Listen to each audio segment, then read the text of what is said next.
The factory floor hummed with the vibration of 1,000 rotating gears. Etta pressed her brush into the glowing paint, the bristles damp with radioactive dust.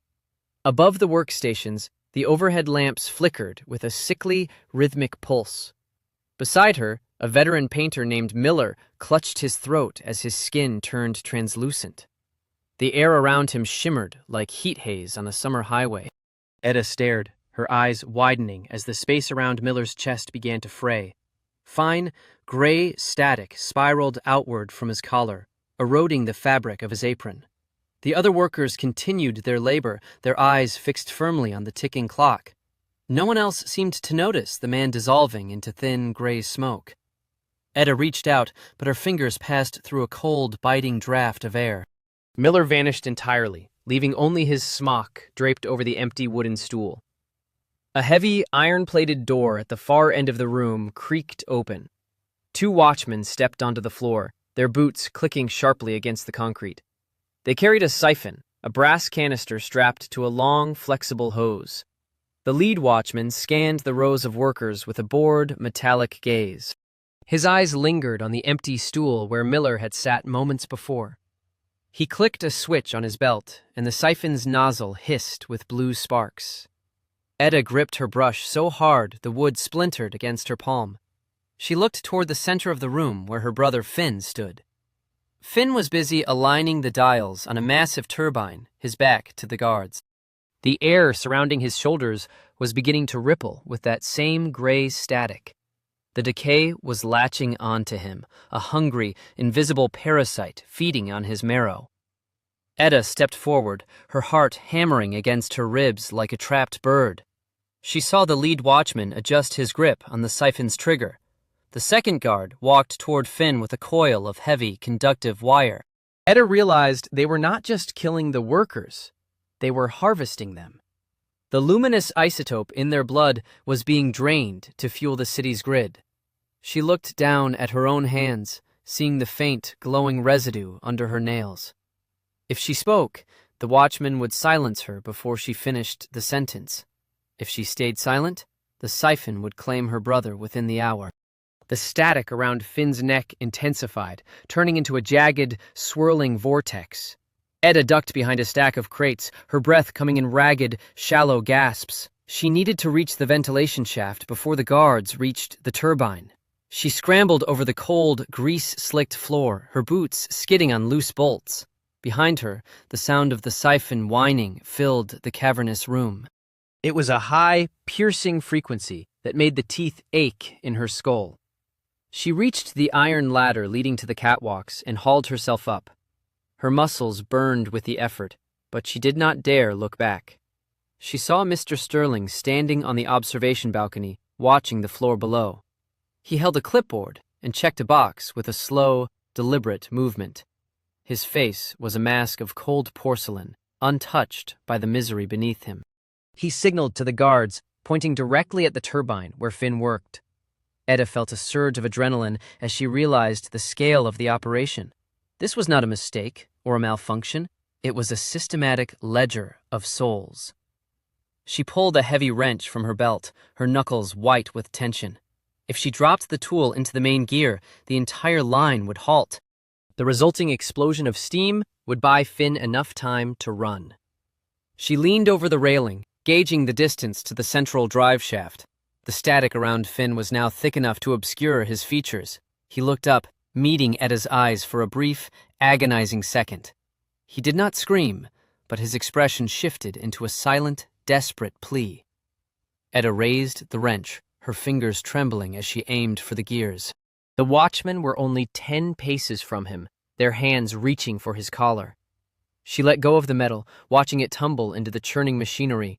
The sound of grinding steel shattered the silence of the factory floor. Smoke erupted from the gears, filling the room with a thick, acrid haze. Finn lunged away from the turbine, disappearing into the cover of the black exhaust. The watchmen scrambled to regain control, shouting orders into their radios. Etta turned and sprinted toward the maintenance tunnel, her lungs on fire. She had exposed the truth, and the price would be a hunt she could not escape. The factory floor collapsed behind her, the ceiling beams groaning under the strain. She felt the weight of the secret, a heavy stone dragging her toward the dark. She reached the end of the catwalk and kicked open the heavy exit hatch. The cool night air hit her face, but she felt no relief from the chill. She turned one last time to see the factory glowing with a dying violet light. Her brother was alive, but the mark of the siphon remained on his skin. She vanished into the labyrinth of the city, the static still burning in her eyes. State. Last line. She vanished into the labyrinth of the city, the static still burning in her eyes. Where? The industrial district, fleeing the factory. When? Night 1, approximately 4 a.m. Hero. Exhausted, adrenaline-fueled, aware of the parasitic nature of the luminous. Cost_spent. None yet. Characters. Etta, alive. Finn, alive, marked. Mr. Sterling, alive. Dr. Eris, unintroduced. Open. Finn's survival. The mystery of the siphon's true purpose. The hunt. Burned. Rotating gears, sickly, rhythmic pulse, heat haze, gray static, cold, biting draft, violet light. Rain slicked the rusted iron stairs of the lower industrial district. Etta hauled her brother into the shadow of a leaking steam pipe. Finn coughed, a wet, rattling sound that echoed in the narrow alley. The skin on his forearm pulsed with a rhythmic, unnatural luminosity. Etta reached out to steady him, but her fingers encountered only a strange, flat numbness. She looked at her own palm, pressing it hard against the freezing brickwork. No sensation of texture or temperature reached her nerves. A man stepped from the darkness, his white lab coat stained with dark, chemical streaks. He held a glass vial that hummed with a low, vibrating intensity. Dr. Eris gestured for them to remain silent, his eyes darting toward the distant watchtowers. He whispered that the luminous was not a fuel, but a biological architect. The substance stitched itself into the host's nervous system to reshape their anatomy. Finn collapsed against the wall, his eyes rolling back into his head. The static around his neck bloomed like a dark, expanding ink stain. Dr. Eris knelt, pulling a heavy copper syringe from his pocket. He warned that the parasite was currently rewriting Finn's entire skeletal structure. Etta watched as the doctor's hands trembled against the vial's stopper. She looked toward the factory gate, seeing the red searchlights sweep across the pavement. The guards were closing the perimeter, their boots clanging on the metal grating. Etta needed to see the path, to find the structural weakness in the wall. She closed her eyes and focused on the surging, invisible decay. The world shattered into a map of jagged, flickering lines. The wall before them showed a hairline fracture, a point of total structural exhaustion. A sharp, needle-like pain pierced the back of her skull. She gasped as the world turned gray, the warmth of her own blood vanishing from her awareness. The air around them grew heavy with the smell of ozone and wet ash. Dr. Eris stood up, his face grim as he motioned toward the crack in the masonry. He told her that the basement tunnels were the only way out of the district. The factory alarm wailed, a shrill, piercing siren that shook the ground. Etta shoved the wall with all her remaining strength. The rusted iron plates buckled, revealing a dark, cavernous crawlspace beneath the street. She dragged Finn toward the opening, her feet numb to the jagged debris. The watchmen rounded the corner, their siphons glowing with an angry, pulsating gold. Etta scrambled into the tunnel, pulling the heavy grate shut behind her. The darkness swallowed them whole, thick and heavy with the scent of old oil. She touched the wall of the tunnel, but felt only a hollow, void-like silence. Her ability to feel the world had been traded for the sight of its end. Dr. Eris followed, his flashlight cutting a thin, desperate beam through the dust. He revealed that Sterling had already triggered the lockdown protocols. The heavy steel doors above them slammed shut, sealing the entire district. Etta looked at her brother, seeing the static now creeping across his cheek. The parasite was accelerating, feeding on the panic of its host. She realized they were not just escaping a factory, but a living, hungry machine. The floor of the tunnel began to vibrate with the hum of the central reactor. She reached for Finn's hand, but could not tell if she was gripping skin or air. The tunnel ahead narrowed, the ceiling dripping with a thick, viscous sludge. Every step was a gamble in a world she could no longer feel. Dr. Eris stopped, pointing to a series of pipes that bled a glowing blue fluid. He explained that the fluid was the byproduct of the extraction process. The tunnel was a vein, and they were walking through the heart of the beast. Etta saw the static flare again, marking a massive, armored door ahead. She knew the locks were tied to the life force of the workers above. To move forward, she would have to look again, and lose more of herself. She took a breath, the cold air failing to register in her throat. The static swirled in her vision, a tempest of gray, hungry ghosts. She saw the mechanism of the door, a complex, shifting arrangement of gears. Her second sacrifice was already waiting in the dark. State, last line. Her second sacrifice was already waiting in the dark. Where?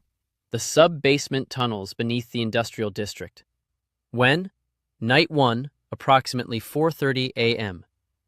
Hero. Numb to touch/temperature, visually straining, desperate.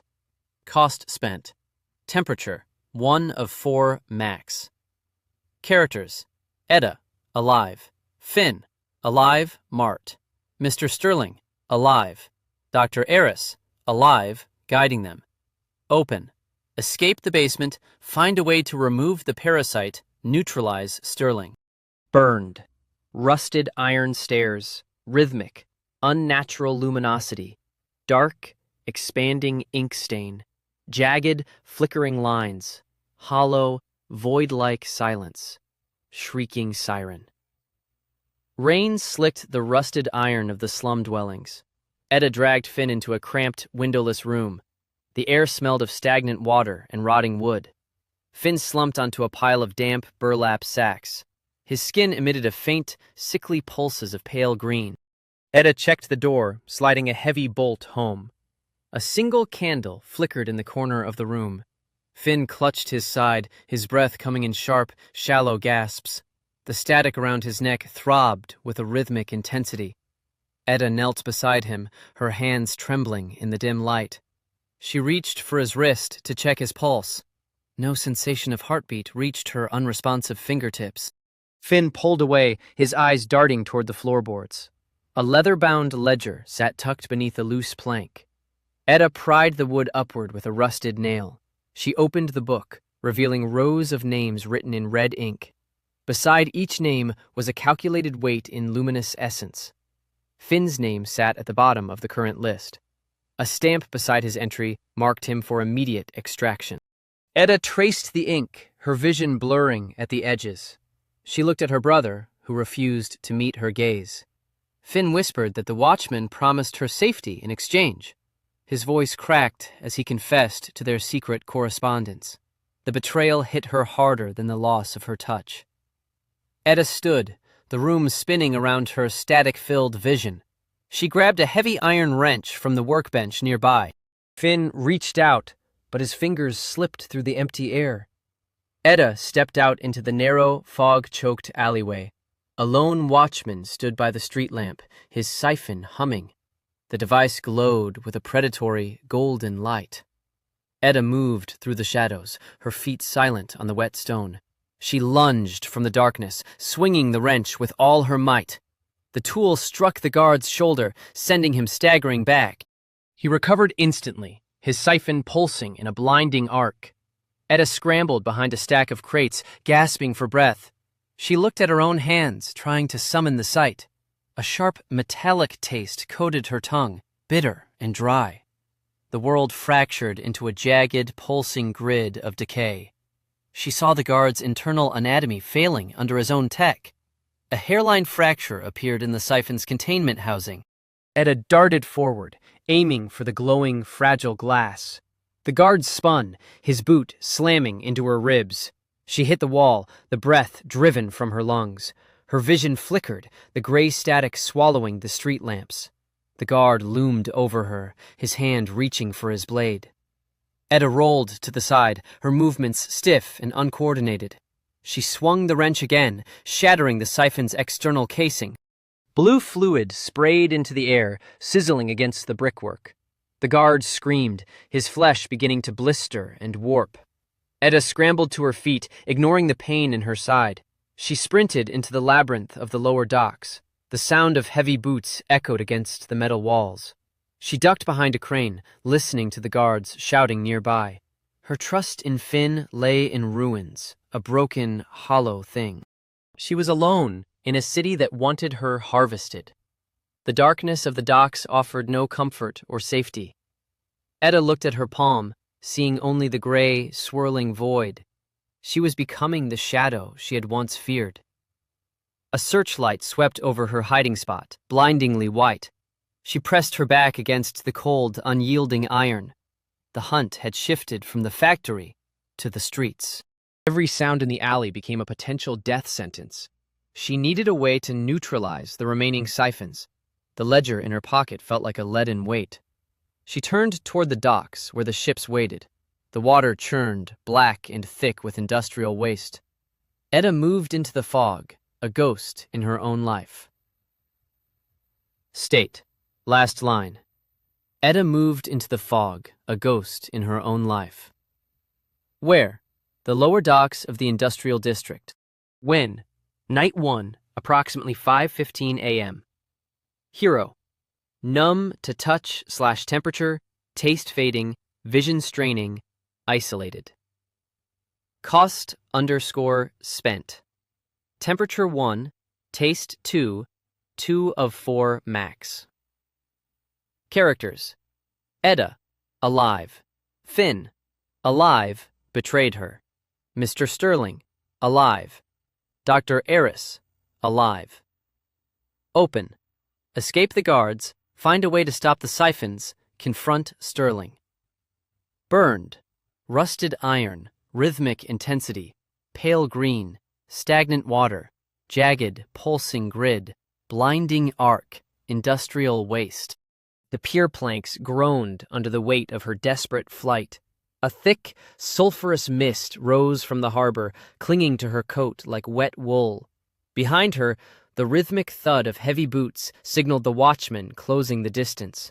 She ducked into the shadow of a rusted shipping container, her lungs burning with the sharp scent of brine. Her palm pressed against the metal, but no warmth bled from the surface into her skin. The cold was absolute, a dead weight in her nerves. Dr. Eris had promised a sanctuary near the boiler house, a place where the siphons could not track a human pulse. She navigated by the sound of dripping pipes and the distant groan of the city's main generator. A figure emerged from the fog, the silhouette sharp and clinical. Dr. Eris stood by a heavy steel door, his lab coat stained with dark, viscous oil. He beckoned her forward, his eyes darting toward the encroaching searchlights. She stumbled into the room, gasping as the door slammed shut and locked. The interior glowed with the soft, amber hum of illicit filtration equipment. He pointed to a map spread across a workbench, covered in red, handwritten annotations. The city's upper district was circled in thick, aggressive ink. He whispered that Sterling planned to trigger the mass siphon during the midnight chime. The elite expected to harvest the entire lower district to fuel their own immortality. Etta stared at the vials of golden liquid lining the shelves, each one a life stolen from the docks. Her tongue felt like a dry wooden sliver, the metallic tang of the air completely absent. She could no longer taste the stale dust of the room, her senses retreating into a dull, flat void. Dr. Eris handed her a small, glass injector filled with a clear, viscous fluid. He claimed it could reverse the parasite's hold, but warned of the permanent cost to her mind. A sharp, percussive bang rattled the steel door. The watchmen were here, their siphons whining with a high-pitched, harmonic tension. She moved to the window, watching the street below transform into a gauntlet of golden light. The glass frame rattled as a heavy boot kicked the lock, the metal groaning under the strain. She turned back to the room, seeking a weapon, but found only the heavy, cold weight of the injector. The door burst inward, showering the floor with jagged shards of steel. Mr.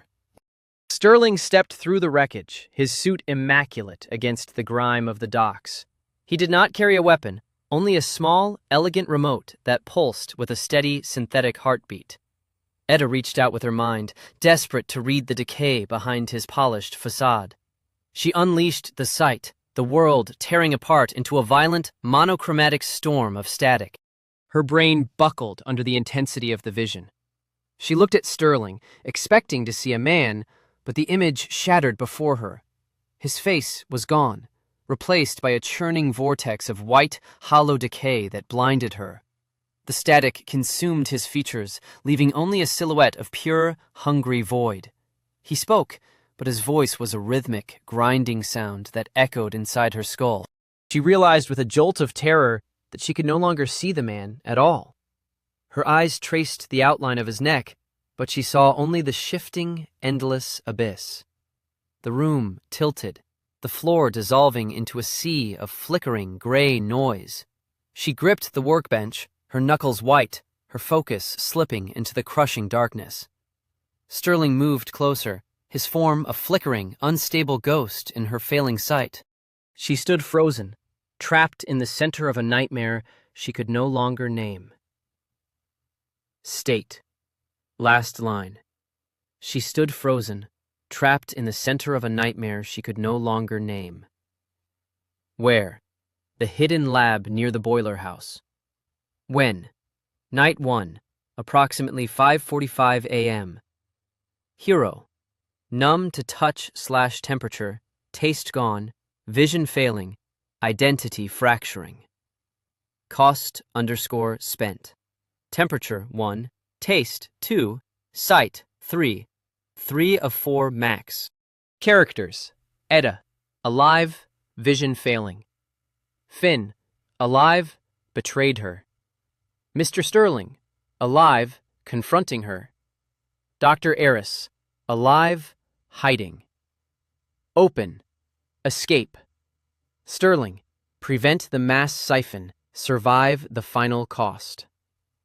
Burned, rusted iron, rhythmic intensity, pale green, stagnant water, jagged, pulsing grid, blinding arc, industrial waste, rhythmic, unnatural luminosity, dark, expanding ink stain, hollow, void-like silence, shrieking siren.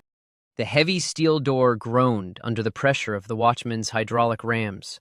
Sterling paced the center of the lab, his movements jerky and disjointed. Etta squinted, but the room dissolved into a chaotic swirl of flickering gray noise. She could no longer discern the edges of the furniture or the walls. The air smelled of ozone and burnt copper, a sharp sting against her drying throat. Dr. Eris lunged from behind a stack of crates, swinging a heavy iron wrench. He struck the remote in Sterling's hand, sending it skittering across the floor. The device hit the concrete with a dull thud, its red light blinking in rapid, erratic bursts. Sterling shrieked, a sound that lacked human pitch and vibrated in Etta's marrow. He scrambled toward the remote, his body a shifting shadow in her failing vision. Etta reached out, her hands finding the cold, smooth surface of the workbench. She focused on the static, pulling the chaotic energy toward her own center. The room erupted in a blinding, silent flash of white light. The siphon equipment began to hum, the frequency rising until the glass vials shattered. Liquid gold pooled across the floor, hissing where it touched the exposed electrical wiring. Watchmen spilled into the room, their armor clattering against the shattered doorway. They raised their siphons, but the weapons sputtered, the internal mechanisms grinding to a halt. Etta stood in the center of the chaos, her lungs heaving with exertion. She pushed her sight outward, mapping the room through the hum of the dying machines. The watchmen were no longer solid beings to her eyes. They were columns of rotting, unstable energy, teetering on the edge of collapse. She realized the luminous was not a fuel, but a parasite, searching for a host. She gripped the edge of the workbench, her fingers sliding over the slick, golden residue. The floor beneath her feet buckled as the reactor core began to cycle down. Sterling rose, his form flickering like a candle flame in a gale. He lunged for her, his outstretched fingers clawing at the empty space where her face should have been. Etta twisted, her movements guided by the erratic whine of the failing siphons. She felt the static roar in her mind, a symphony of decay that drowned out the shouting. She channeled the energy back through the conduits, reversing the flow of the harvest. The golden liquid on the floor began to glow with a violent, pulsating intensity. A wave of feedback surged through the room, turning the air into a shimmering, electrified veil. Sterling screamed as the energy retracted, pulling the life from his own synthetic enhancements. He collapsed, his body folding inward like paper caught in a furnace. The watchmen fell, one by one, their armor clattering as they hit the floor. Etta stumbled toward the center of the lab, her eyes wide but seeing only the void. She reached into the core of the reactor, her hands burning as she grasped the main terminal. She forced the system to overload, pushing her own pulse into the machine. The world turned white, a total and absolute erasure of the physical realm. Her vision flickered one final time, showing her the sprawling, dying city in a flash of perfect, agonizing clarity. She felt the last of her recognition slip away, the faces of her brother and her friends dissolving into the static.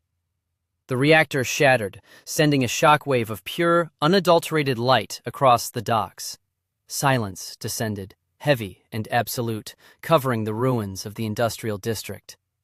Etta stood in the center of the wreckage, her clothes singed and her expression blank. She could no longer remember the name of the woman who had walked into this room. She could no longer remember the purpose of the war that had leveled the docks. She only felt the faint, lingering hum of the luminous as it pulsed through her own veins. She stepped over the debris, her footsteps light and aimless on the broken concrete. The dawn broke over the harbor, painting the sky in colors she could no longer name. She wandered toward the rising sun, a ghost in the machine she had finally broken. She wandered toward the rising sun, a ghost in the machine she had finally broken. Where? The destroyed reactor lab at the industrial docks. When? Night 1, approximately 6:30 a.m. Hero. Numb to touch/temperature, taste gone, sight gone, identity erased. Cost_spent. Temperature 1, taste 2, sight 3, identity 4. 4 of 4 max. Characters. Etta, alive, memory lost. Finn, alive. Mr. Sterling, deceased. Dr. Eris, alive. Open. The city must rebuild from the collapse of the luminous trade. Burned. Rusted iron, rhythmic intensity, pale green, stagnant water, jagged, pulsing grid, blinding arc, industrial waste, rhythmic, unnatural luminosity, dark, expanding ink stain, hollow, void-like silence, shrieking siren, golden liquid, flickering gray noise, shattering glass, white light. A trail of ash marks the path she carved through the cooling reactor core. Her boots click against metal grating that still retains a faint, residual hum. Dr. Eris kneels by the primary terminal, his hands trembling as he pulls the final override key. He looks up at the silhouette wandering past him, but his eyes find no recognition in her vacant stare. The city outside is waking to a strange, flickering dawn where the sky has lost its heavy smog. Finn stands at the edge of the blast zone, his skin no longer translucent with the sickness of the glow. He reaches out to grab her arm, but she drifts past him like smoke caught in an updraft. Etta walks with the measured, rhythmic gait of a clockwork automaton. Her fingers brush the jagged, twisted girders of the collapsed ventilation shaft. A faint, rhythmic thrumming emanates from her skin, a soft melody of trapped radiation. The workers who survived the collapse gather near the perimeter, watching the girl who destroyed their prison. They do not approach her, sensing the quiet, dangerous instability that radiates from her frame. Her shadow stretches long and thin across the harbor, distorted by the rising sun. 1. The ledger of the watchman lies abandoned in the mud, its pages soaked with stagnant, oily runoff. 2. The siphons are now mere scrap metal, their internal coils fused into solid, useless blocks of lead. 3. A group of survivors moves toward the central plaza, their faces etched with the confusion of a sudden, forced freedom. Etta stops at the pier's edge, where the black, oily waves lap against the rotted pilings. She stares at the horizon, but her eyes track nothing but the absence of light. The memory of a brother, a name, and a life of painting dials has been wiped clean. Her mind is a quiet, empty room where only the hum of the isotope remains. She lifts a hand, watching the faint, bioluminescent particles drift off her fingertips like embers. A young girl from the slums approaches, holding out a piece of bread as if offering a gift to a saint. Etta does not move, her gaze fixed on the shifting geometry of the tide. The girl retreats, unsettled by the way the light seems to bend around Etta's shoulders. She is a monument to a war that no one will ever fully record or explain.